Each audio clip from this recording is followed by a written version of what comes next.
আসসালামু আলাইকুম। আসলে অনেক ব্যস্ততার কারণে লাইন আপলোড দিতে পারি না, ভিডিও করতে পারি না।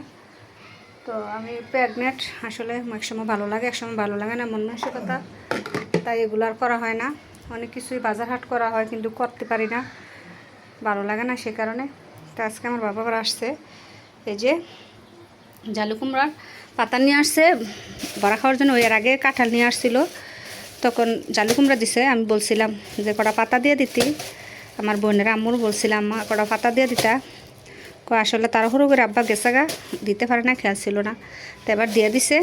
আর ওই সে জাম্বুর আমাদের গাছের, জালু কুমড়ো আমাদের গাছের, আমরাও আমাদের গাছের একটা আমের সমান আমরাগুলা। আর আমাদের গায়ের গরুর দুধ নিয়ে আসছে।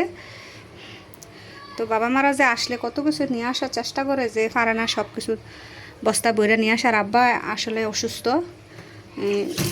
মানে আধা কেজি ওজনের একটা ওজনের জিনিস আলগি দেওয়া নিষেধ, অনেক অসুস্থ। তারপরে মেয়ের বাসা আসলে পূজা বয়ে নিয়ে আসে। আমি অনেকবার না করি, কারণ আমার আব্বার অনেক অসুস্থতা, বাড়ি জিনিস আলগি দেওয়া নিষেধ, তারপরেও নিয়ে আসে।